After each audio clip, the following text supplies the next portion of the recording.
Welcome to Creepy Joe's Horror Show! With special guest, Slip Rick the Skeleton. It's not my fault the babes like me, man. Also, Flo! Perverts. And don't forget about your legendary loser host himself, Creepy Joe!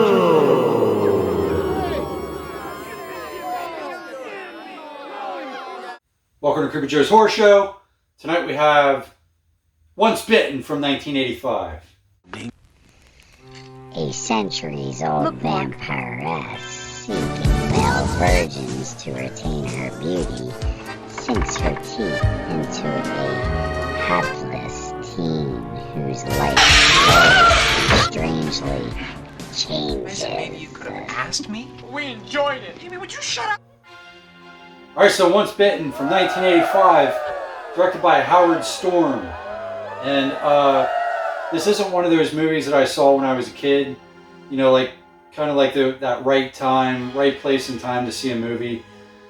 This is the first time seeing it. I've heard of it, and I've seen, like, you know, clips of it here and there, watching horror shit, whatever. But this is a horror comedy, and starring Jim Carrey, and that's why everybody knows about it, really. It's Jim Carrey playing Mark, and yeah, he's Jim Carrey, so everybody knows him. Oh, here. And he was very young in this, and he, you know, stars in the movie, so obviously that's what made this pretty known. And I mean, his performance is amazing. But we have Karen Coppins as Robin, who's Jim Carrey's girlfriend, and he's trying to like bang her out throughout the whole movie, and like she doesn't want to. Sorry, Mark. But we'll get into that. And we have Lauren Hutton playing the Countess, the vampire woman, and yeah, we'll get to that too. But we have Thomas Bellator as Jamie, and you see this picture. Jamie has the dark hair, and the red haired dude, I don't even know his name, but he was another main character, but there's no pictures and nothing on him. But yeah, that dude's in it too. Okay, and then I'm just gonna throw this guy in, Stuart Charo. That's probably not being pronounced right, but oh well. And he plays one of the vampires. His legit name in the movie is Cabin Boy Vampire. But just throwing him in there because he was also in Christine, and you know, that's one of my favorite movies. So there's an inch of dust under there. So the movie is all about Jim Carrey wanting to get laid. He's a virgin. And this vampire woman, the Countess, Lauren Hutton, every year she needs to have 3 doses of a virgin's blood every year to stay young and to like stay alive, I guess.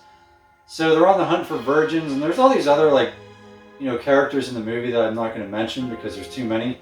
But she has like a whole group of vampires that work for her and are out and about trying to find virgins for her. Hound and swimming all over this metropolis. With nothing to show for it? And you know, it's the concept is, it is what it is. It's a cheesy horror comedy vampire movie. This isn't a serious movie, but the acting in it is phenomenal. Even though it's cheesy as shit, it's phenomenal. And that's what the whole movie consists of. She finds out that Jim Carrey is having problems with his girlfriend, and so they go out, him and his 2 buddies, you know, these guys, I don't know their names, I only have one of them, so they go out to this dating place in Hollidaysburg, Hollywood. He'll be right there. Right, okay. And there's this like dating thing set up where you sit at a table and you call the table you want to chat with, and basically what social media is today, but in person. And that's how you met people, I guess, in that place. But anyway, it ends up that the Countess is there, and she gets an eye on Mark, Jim Carrey, and calls him over to talk, and they end up, she's seeking him out because he's a virgin. Older than you think. She takes him home, bites his wiener, and then he wakes up and doesn't remember anything. He thinks he slept with her. Pattern. Might take a look as long as you're down there. And he's honest with his girlfriend Robin that he slept with her, even though he really didn't. He can't remember, but he says, he thinks he did. And he basically shakes it off and is like, this is just what teenagers do. They make mistakes and sleep with people, and then they get back together. made a stupid mistake. I'm sorry. I'm a teenager. And she's just like, okay, like it's normal. So anyway, the rest of the movie is spent. She catches on, this vampire keeps showing up. And Mark, are you all right? Are you sure? She gets a second dose out of him, and each time he gets more and more vampire-like. Oh shit! The light bothers him. He's eating raw meat, drinking blood, all this stuff. And so she's waiting around for the third and final dose, and I believe that would turn him into a full-blown vampire, and she'd be he'd be hers forever. And Robin isn't having that shit. Robin steps in and is like, no, you love me more. And they get into this big, ridiculous dance-off.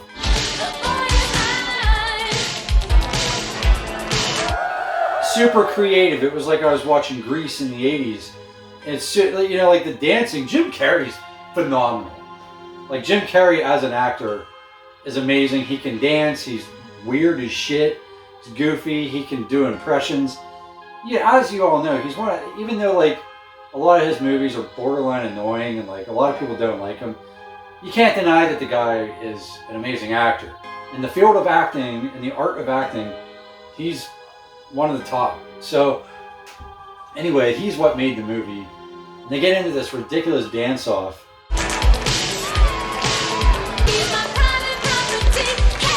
And let's just say it's ridiculous, and that's all the more I need to say about that. But they're trying to like win him over, and Robin ends up winning and scaring the Countess away. Not scaring her away, but vibes are wrong, but I've got a plan. There's more. She wins and wins his heart, and so the Countess goes away for a while and then comes back, and there's a big chase, and the friends get involved, the two friends that don't have names in real life, and Back off! Ultimately, they end up making it past midnight on the third feeding that she was supposed to have on Mark. You couldn't have. You've been in there less than a minute.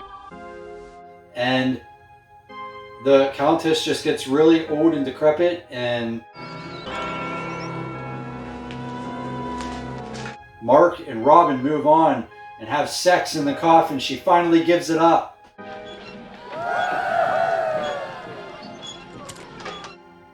And that's the movie, because you can see the coffin rocking. And when the coffin is a rocking, don't come a knocking.